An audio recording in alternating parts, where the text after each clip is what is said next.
This is AEW's QT Marshall, the leader of the number one faction, The Factory, and you are watching the Battleground Podcast.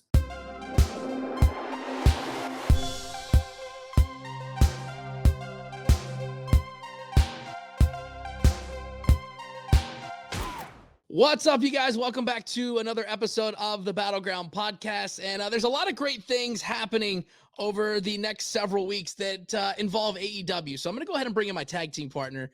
Let's bring him in. There's Eli with the, are you marking today right now? A little bit. You got me thinking about Tracy Lawrence over there with your shirt. A little. Oh, no, this isn't Tracy Lawrence. Well, I know, but he had the song Texas Tornado. Well, true. Very true. Shout out to Mr. Josh Pruno, who's buddies with him. So yeah, what's up?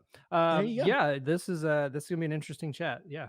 So I'm gonna let normally I introduce the people, but I'm gonna let you do that, Eli. You want to bring in our special guest for today? Yeah. You know him well. He used to be really good friends with Cody. They had a falling out.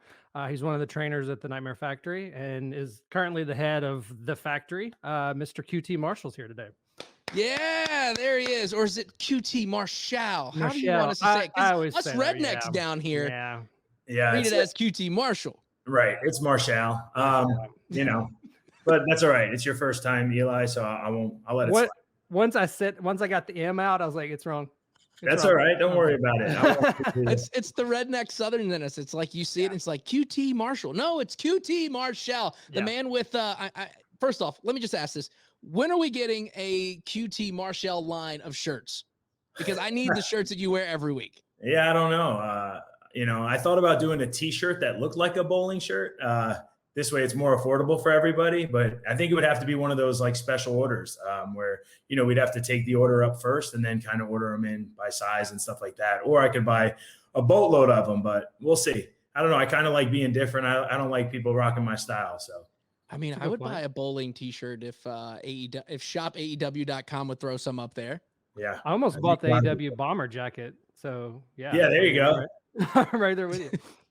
Let's kind of just jump into this real quick. If there were a sequel to the wrestler documentary, what would it look like 3 years after the original was released? Man, it's what a difference, huh? Yeah. I mean, it's like dreams can come true if you just keep working hard. I think it's a much happier ending, but we'll see. It's been a crazy ride over the past 3 years, ever since that movie came out. Again, that movie wasn't designed to help propel my career, but it kind of did in its own way. So I'm thankful for Frank and his team that were able to bring that to life. But yeah, I think the sequel would be great. But they'd notice how busy I am, and maybe plus then they would see what I do, and then they would want to take my spot. So maybe it's not a good idea to put that. Yeah, maybe we just let it be. And they say sometimes the sequels never live up to the first one, because I saw the other day that they were talking about Will Ferrell turning down $29 million to do an Elf 2. Well, I would take $29 million to do a QT Marshall story too. Yeah, I promise you. No joke. No joke there. So we just passed the 2-year anniversary of AEW Dynamite, and really put the wrestling world on notice. Comparing the year one of the product with year two, what do you think has been the biggest difference in the product that AEW is putting out now? I think obviously the roster, right? Like we've had many additions to our roster.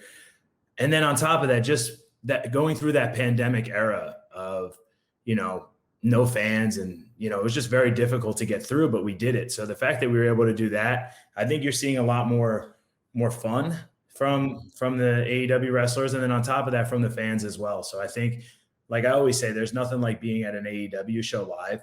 Our fans are the greatest wrestling fans out there. So yeah, I think that's probably the main difference, is that, now we get to do it again. It's almost like re-debuting. And then you have someone like CM Punk that's been away for so long. So like he's re-debuting in all of these cities. So it's like, I don't know. It's pretty cool. It's like a welcome back tour almost. For sure. And we were actually lucky enough to be at one of the first Dynamites when it first started. It was in Nashville. And I want to say maybe it was like the third or fourth Dynamite. And when we went, like, it was unlike any live wrestling show we went to. I think that we've had high praises about this. When we went, there was stuff going on during commercial breaks. There was stuff going on that kept you just, entertained. You weren't just sitting there like, okay, we know we're on commercial break. Mm-hmm. Now what? And I think the thing that we really liked was when you came back from commercial break, you're sitting there playing what the commentary team is saying very soft on the speaker so you can hear. So you're not just like, okay, well, we know they're talking, but what are they talking about? Yeah. I mean, I think that's something, I don't know if we really do that as much now, but because now we have so much more talent. So when we come back from commercial break, you'll see a lot more not behind the scenes, like, backstage interviews and promos and stuff like that. This way, Tony Khan, he really does a great job of trying to get everybody on the show as much as he possibly can. I mean, we only have 2 hours, and in that 2 hours, there's only, there's obviously less than that with the commercial breaks of content. So we really try to go above and beyond to get everyone on there and tell their stories. And, without that kind of timing, then we try to put everyone out there for our elevation shows or dark or rampant. There's just so much content that we're trying to produce just for the fans and obviously for the wrestlers as well. I've really liked Dark Bandit Universal. That kind of studio setting kind of reminds me, I think everybody's saying it reminds them of like WCW Saturday Night and stuff like that. And it's been awesome. I've really enjoyed that format now. I think that's, I don't know. I appreciate doing it at the other live shows and stuff like that, but I think that setting is just, I don't know. It just seems to work better for that show. Yeah. I mean, we do both now. So like this Friday, for instance, in St. Louis, it's just a live Rampage, which is only 1 hour of content. So we'll probably do dark there instead. You know what I mean? And then it's kind of like you said, like Saturday night, we relate it to WCW Worldwide, where we just kind of put a lot of evergreen content in there and then see where it fits and, make it work. So it's great because, like I said, it gives a lot of the talent, an opportunity to get out there and work. And then also, I mean, like for those fans that do show up, like you had Bryan Danielson, Adam Cole. It's not like you're just getting, our lower card talent or the younger athletes and stuff like that. You're kind of getting the best of both. For sure. And you talk about there's a lot of great product that AEW is putting out. I mean, there's wrestling just about almost every night of the week when it comes to the AEW product. And Tony Schiavone kind of recently mentioned about like the possibility of a streaming service for AEW, maybe even ending up on HBO Max. Do you think that's going to happen? And do you think that it'll eventually be the home of like AEW pay-per-views? Honestly, I have no idea. I mean, that would be cool. But, I love the idea of us being on actual pay-per-view. It's different. Obviously, that model has kind of gone away since the WWE Network kind of came out and now with Peacock. So, I think it's cool. Like when I was watching wrestling growing up, I would go to my friend's house and we would have like 3 or 4 people there. We'd all chip in $10, $15, whatever it was. And, order pizza and kind of watch the shows. I don't really know how many people do that anymore. I know times have changed, but they should get back to it because it's what makes it really fun when you're sitting there. And plus you're exposing it to some of your friends that might not be watching AEW. And that's what I tell everybody when they say like, what can we do to help out AEW?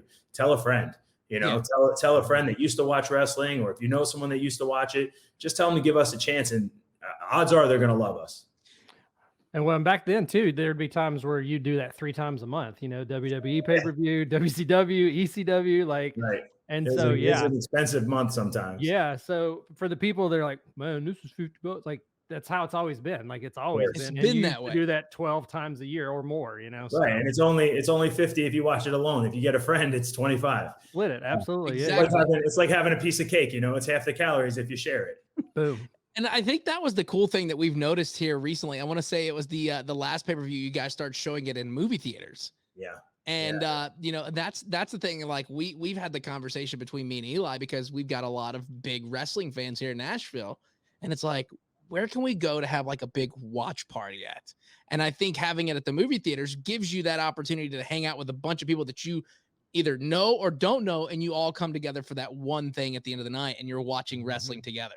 Yeah, I mean, if it was up to me, if I wasn't at the pay-per-view physically as a wrestler for AEW, I would find out where the closest theater was and hold a meet and greet and watch the pay-per-view with the fans. I mean, it would be really cool to do that. Unfortunately, I can never do it because I have to be on the headset or in the ring or something like that. But, that would be something cool. I remember back in the day, WWF New York, right? They always had somebody show up, and it was just a different atmosphere and a different time. But I think we can bring it back. We brought back a lot of stuff in wrestling that we've loved growing up. So who knows? Yeah. And that's a cool exciting concept. stuff. All right. So we recently had All Out. It's been a little bit of time now, 2 months ago, I guess.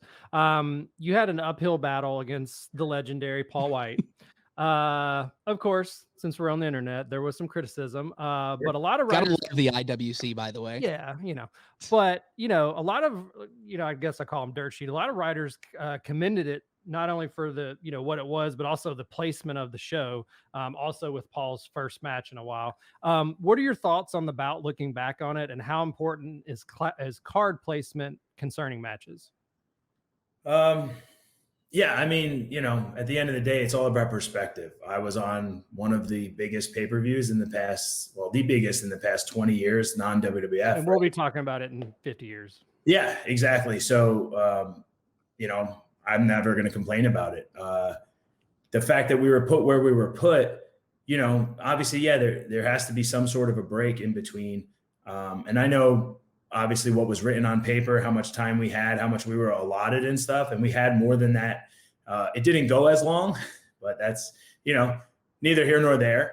I really love the build up to it. I love telling that story with Tony Schiavone, his son. And listen, at the end of the day, this is my first TV run, like real TV run, Yeah. So I thought it was as great as it could be. Some people might not have liked it. Some people probably didn't love that I was on the pay-per-view.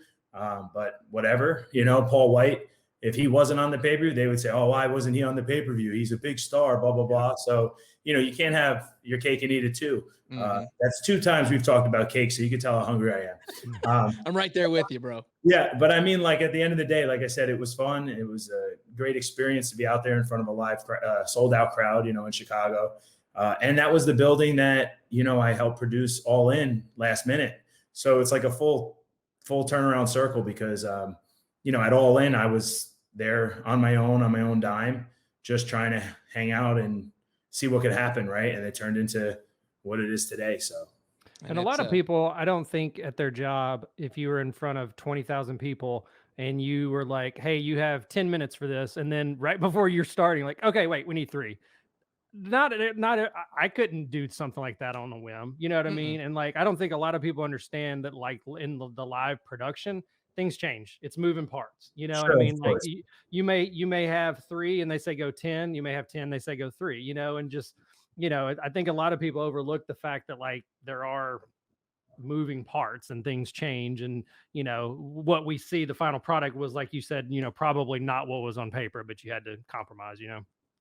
Yeah, and not only that, I mean, at the end of the day, too, like I take that as a major compliment to be put in a position where if something gets changed, that I'm able to adapt. And that just comes from, a lot of years of experience and training and just all the stuff that helped me get to where I'm at today. Yeah. Absolutely. And, there's a lot of great stuff going on with AEW at the moment. I mean, you've got the world title eliminator tournament. You've got the TBS Women's Championship. Do you kind of have like a favorite who you're wanting to win those tournaments? So put you on the spot. I'm a little biased. Of course, I would like Anna Jay to win. I mean, she's one of my students, so that would be great for her to become the first ever. In the men's division, I don't know. I think it would be a feel-good story for Bryan Danielson to come to AEW and win the AEW World Championship. So, and he had a hellacious match with Eddie on Rampage. My chest was hurting watching that match. Yeah, I think, the fan favorite obviously is probably, I don't know. It's either it's tough. Yeah, it's tough. Like I said, I think the feel-good story would be Bryan. But you never know. There's a different side of Jon Moxley that, we really haven't seen, and he's showing it now. And, he's someone I wouldn't want to mess with. No, sir.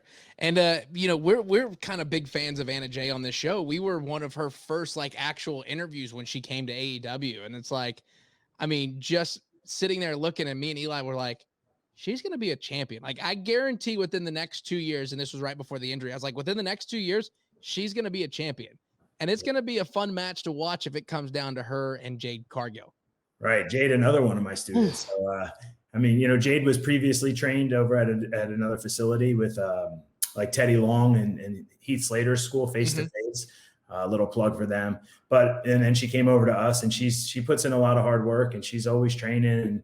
And, obviously she looks like a superhero. So I don't know who I would root for in that It's a tough match, one. but yeah, I might not want to watch that one. Who knows? But man, that's what we're thinking is gonna be the final. It's gonna gotta come down to them. But something we kind of want to talk about, you and Cody Rhodes, very close. At one point in time, I believe in some past interviews, you had mentioned that you were his assistant. Do you think the real life history between you two made for a better storyline with the feud you guys had? I think so. I think anything that's real can, the fans can they can feel that, right? So, Yeah. Being his assistant and, him having an idea for me to always work backstage and then getting the opportunity to wrestle and then getting the opportunity to team with his brother and all of this stuff. And then seeing what happens when you join the Nightmare family, as opposed to when you're on your own. And I kind of thought about it and, I knew if I did what we did, there's no turning back. And that was a choice that I had to live with. I was okay with it. I mean, we were able to, have the great match at Blood and Guts. And then we had another one in the strap match and our first show back in an indoor arena with fans and everything. So that was a hot crowd. Yeah, I was very excited for that. And, just overall, I've always said that when I wrestle, I don't want to wrestle for no reason. I want to wrestle with a story or at least something where the fans can, get some emotion behind everything. Because if not, you're just, like I said in my promo, you're just out there wasting bumps. And at 36, I don't really have that many bumps to waste, especially that I had neck surgery. So it's like I'm on a second lease in wrestling. So I don't really want to take advantage of that either. Yeah, right, you want to make them count. And of course, Wednesday night, AEW is back on TNT. Of course, you can start watching that. Rampage is on Friday nights. Definitely do yourself a favor. Check that out. Of course, on the YouTube channel, make sure you're watching everything. I mean, there is literally, I don't think you can't go one night without having some sort of AEW in front of you on a screen somewhere. Right. And that's the great thing. As a wrestling fan, there is multiple nights that you could just sit there and watch wrestling. And it's a great time to be a wrestling fan for sure. Oh yeah, as a wrestler as well. I mean, there's really no better time than the present. I mean, like I could be on Elevation on Monday, Dark on Tuesday, Dynamite on Wednesday, and then Rampage on Friday. I mean, I don't know how many fans would love that, but then on top of that, you could be on the Road 2 shows. Like, there's just so many opportunities to get yourself out there. And that's the best part about AEW, I think, is that we try to give everyone a platform to get out there and make that connection with the audience. Absolutely. So this is kind of a fun question. You may get some laugh out of this. So what is your reaction to the AEW fans booing Cody recently? And why do you think he's getting those boos? Is it a little bit of comeuppance or? Yeah, I mean, well, it depends. I think they were booing him because, like, especially right now with Malachi is cool. He's fresh, he's from the other place. So it's like, okay, hey, we're in the honeymoon phase of Malachi. And so I do expect that. I did expect that. And, on top of that, Cody is like a very polarizing figure, right? He's got his own tour bus, the suits. He's rich, he's successful. Got a reality show. It's like reality show. I mean, it is hard on the surface to like him, but at the same time, what has he done to deserve to get booed? I don't know. I punched Arn Anderson in the face, so I deserve to get booed. Malachi kicked Arn's head off. He deserves to get booed.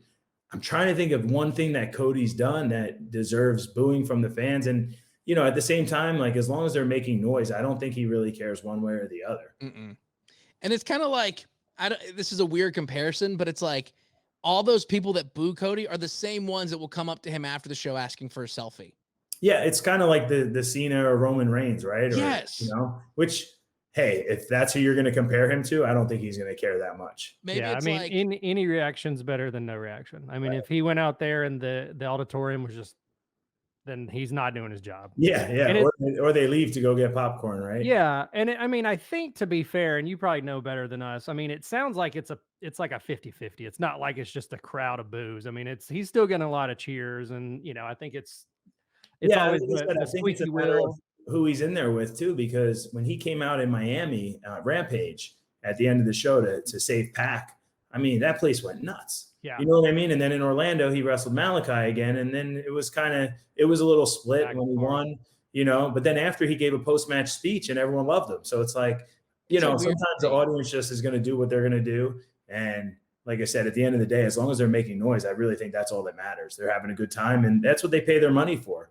They're allowed to make those decisions on who they want to cheer, who they want to boo. There's times I hit a move and they start cheering, and I look at them, and that's when I have to, you know, do something that's going to make them boo. Yeah. Right. Turn the heat up. Gotta reel it back Yeah, in. exactly. You know, I mean, I am a wrestler, so I have to do wrestling moves, but at the same time, I definitely don't want to get cheered over the guy that I'm in there with.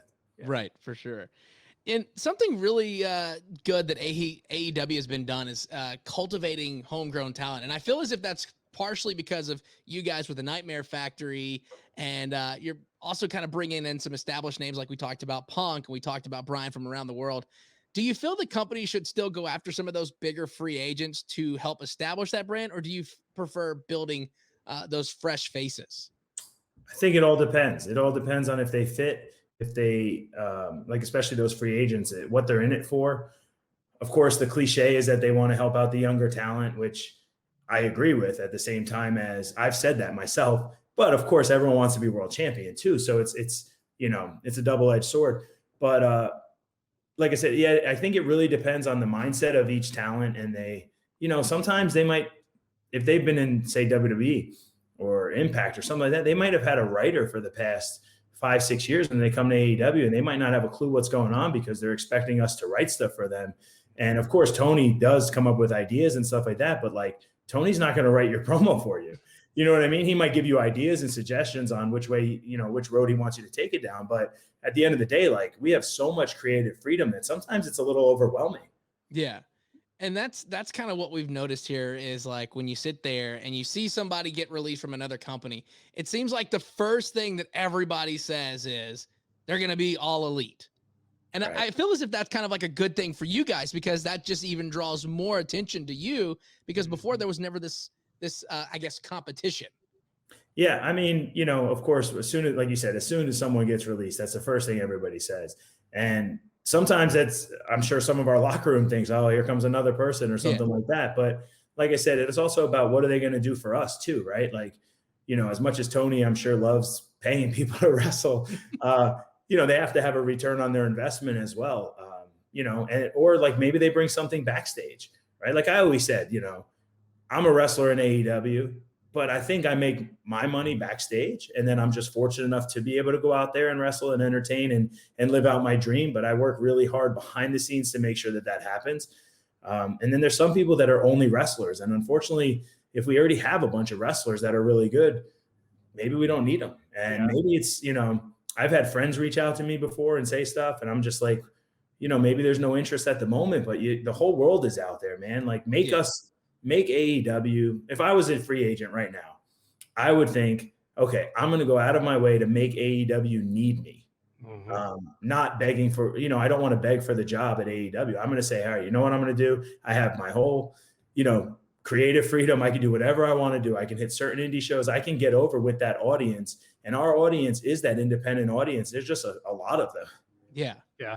And I think that's been kind of a testament to, you know, everyone backstage, starting with Tony down. You know, you guys aren't just signing every single free agent. You're not signing every WWE release. And I think over the last, even going back into WCW, that, you know, Impact kind of has this perception, but, you know, if they were released from WWE, you know, they were going to Impact. And like you said, I think the key thing is just like, not every free agent's going to fit AEW, you know, not every, you know, I don't know if The Undertaker would work in AEW. Sure. You know what I mean? Yeah. You know, I mean, there are certain people that just, you know, just because they're free agents, it doesn't mean it's going to work with the philosophy and everything with AEW. So I think you guys have done a really good job of signing the key players, you know? Yeah. And I mean, you know, one of the key words that we like to throw around is fresh. We want fresh. Sometimes, you know, it's getting the freshness out of people that we already have by putting them with some major stars or something like that. But like I said, I mean, I've been wrestling 17 years, but this is kind of like year 1.5, year 2 of me actually wrestling. Yeah. So, you know, I'm considered fresh, believe it or not, as much as people might not want to admit it. Because there was only a handful that saw any of my work when I was in Ring of Honor back in 2012. So, you know, like I said, I think fresh is the way to go. I think that's what everybody wants. And that's what AEW as a whole was when it first started. For sure. Right. Well, kind of going back to one of the things we talked about earlier, you wear a lot of hats, and a lot of people in AEW do.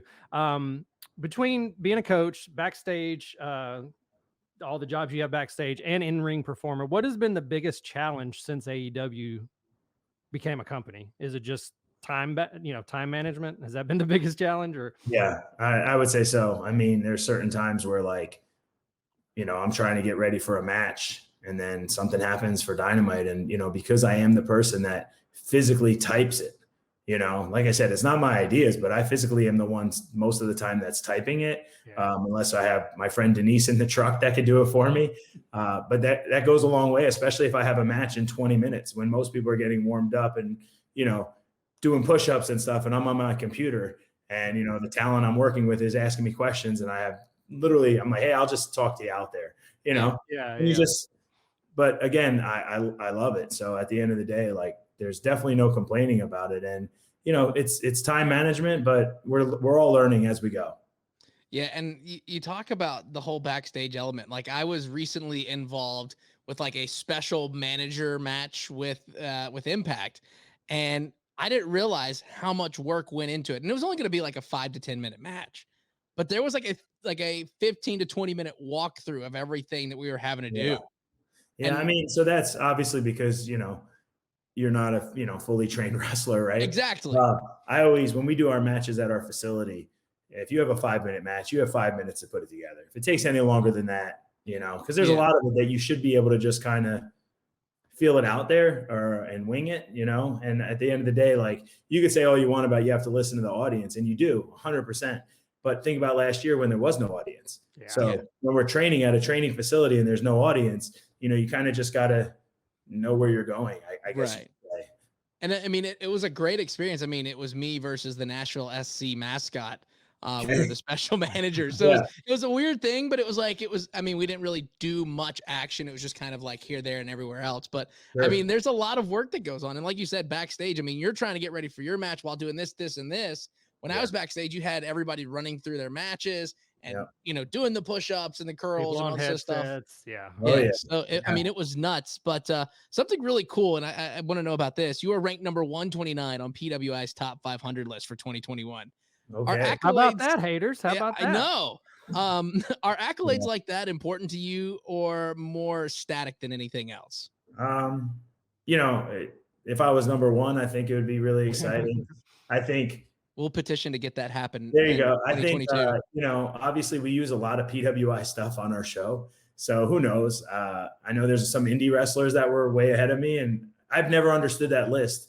I can't comprehend how someone that's wrestling, 40 times a year, 30 times a year in front of 200 people can be ranked higher than someone wrestling on national television. So I don't know. To me, it's not one of those things that like I'm going to frame. Like I like all the stuff that I'm involved in, like I said, Blood and Guts or the first ever bunkhouse match or Mr. Brody Lee's first match. Like those things, really mean a lot to me. But if it means a lot to the fans or if the fans get really upset about me being number 129, great.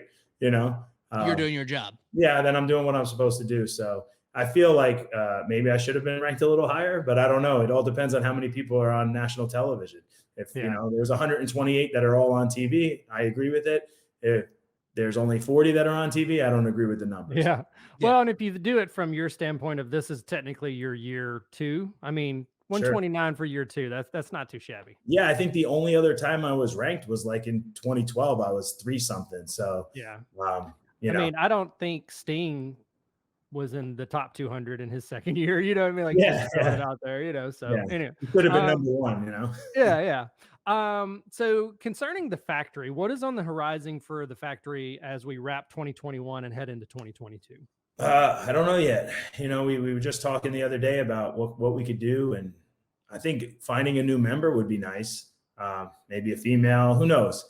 Like I said, I like giving those guys the experience. For instance, like when this happened to my eye and we did dark the next day, obviously they weren't going to have me out there wrestling. So then Aaron Solo got an opportunity to wrestle Bryan Danielson. And I think that really, helped him out, through the eyes of some of the people backstage to say, oh man, like Aaron's really good. He was able to hang in there with Bryan Danielson. And of course, Bryan Danielson hasn't had a bad match in, forever. So But I mean, like I said, that really, I think, helped raise Aaron's stock. And like I said, it's really hard to get TV time right now.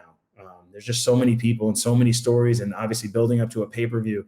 And that's just something that you have to kind of understand. We had a lot of TV time going into All Out. So the fact that we don't have a match at the pay-per-view, it's understandable that we're not going to be out there all the time. And, you know, as long as the guys and girls that aren't a part of that pay-per-view are getting reps elsewhere, you know, on the YouTube shows or all of our shoulder content, or, you know, I think it definitely goes a long way. So yeah, we're waiting to see. I mean, you know, we're trying to figure out what's next for us. Anthony Ogogo, he just came back over here, you know, from England and stuff. So we'll see. You know, I think maybe we'll get him back out there. I know he did really well in his match with Cody, and the matches leading up to it for somebody that had never, you know, besides training, never had an actual, you know, live wrestling match. So yeah, and he looked really good out there too. He's a natural. Yeah, and Aaron is killer. I saw him about 4 years ago. He did it was part of Ring of Honor, but it was Dojo Pro. Sure. And he won, right? He won it. Yeah. But it was like Joey Janela was on it. James Storm from Impact. I mean, there was a MJF, kind of I think, was a part of it. Yeah. But I mean, he stood out. I was like, holy crap. And then you know, fast forward to him getting lined up with you guys and signing and stuff, is just like, man, he's a steal, man. He's one of those that don't have a lot of eyes on him yet, but I mean, as you could see with his match, I mean, with Brian, he can go. Yeah, exactly. And of course, you mentioned the pay-per-view. Full Gear is happening on November 13th. It's going to go down in Minneapolis. And if you would like to buy tickets, you could still grab those. And you can also watch it on pay-per-view. All the details, just hit up the website, allelitewrestling.com. And real quick, QT, I know we've been chatting for a little bit, and it's an honor to have you on the show. Is there anything you want to tell everybody before we let you go? Yeah, I mean, keep watching AEW. Like I said, tell a friend. If you're in the wrestling industry and your goal is to come to AEW, keep working hard, try to check off as many boxes as you can, you know, and keep getting yourself out there. And like I said, make AEW need to hire you, not want, but need, where there's like I said, an actual need. And that's it. You know, for the most part, I'm on social media, Twitter, Instagram. I'm not as, you know, on there as much as I should be, but, you know, like I said, time management, and also, you know, busy man. Yeah, being married and having a puppy as well. So, but yeah, that's basically it. I'm pretty low key, and I will be doing a lot of seminars. I know I've got booked for a bunch of seminars in the next couple of months, and that's where we find a lot of our young talent that appear on Dark and stuff like that. There's no guarantee that we're gonna pick people, but at the end of the day, like, I do meet a lot, and there's always at least one or two out there that I'm like, man, this guy or this girl, you know, let's bring her into Dark, or let's bring her in, you know, when we're in their city or something like that. So yeah, it's a lot of fun. I mean, usually I'm scheduled for like 2 hours. I'm usually there about 8 or 9. Like, it's absurd. I just love to teach, and I love to see people that want to perform and that have the heart to make it. The ones that don't, you know, they're there too. And of course, we're never going to turn people away either. So yeah. And that's got to be cool now that AEW has a much larger audience. I'm sure these seminars are getting bigger and bigger. And like you said, the 2 hours are turning into 6 to 8 hours. And yeah. Well, one thing in wrestling, you know, I've never loved the carny atmosphere of wrestling, if I could say that. So I really try to go above and beyond to give everyone their money's worth, because at the end of the day too, like, for me to leave my house on a weekend, it's expensive, right? Like, that's what I tell the promoter and the schools or whatever it is. So we do charge a premium price, but I really go above and beyond. And, you know, at the end, I ask everybody, like, if you don't feel that you've learned something or this wasn't worth your time or money, just let me know.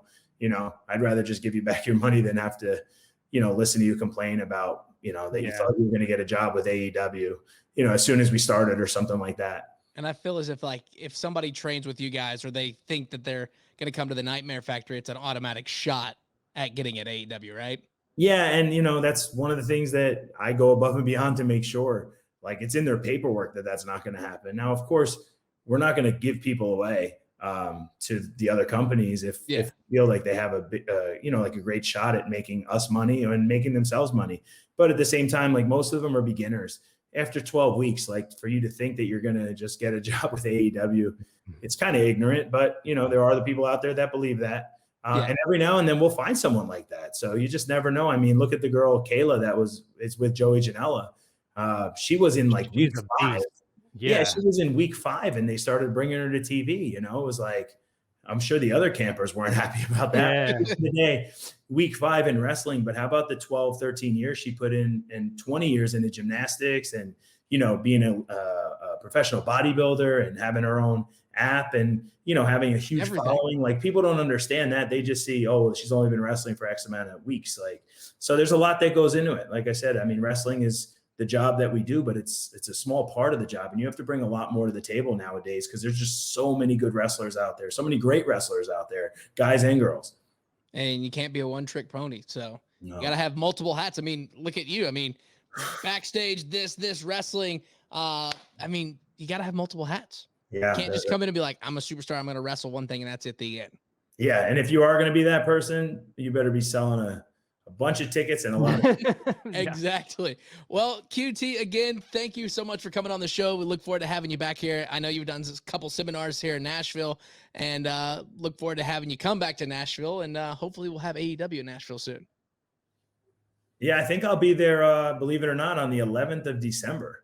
Oh, wow. I should be there for the Coastal Championship Wrestling. Yeah, I think they run in Nashville. Yeah. So I was down in Miami, and now they want to redo another one up there in Nashville. So I think that's the 11th is a Saturday of December. So I'm excited, you know, and then I'll be on the show that night, I believe. So we'll see. Awesome. If you guys can make it out there, you know, I'd love to see you. Yeah, that's enough notice that we may be able to make that work. Especially with having kids and whatnot. So yeah, so that'll be a good one. And looking forward to having you in Nashville. And again, QT Marshall Eli. Thank you for being on the show today with us. Of course. Thank you guys. I appreciate it.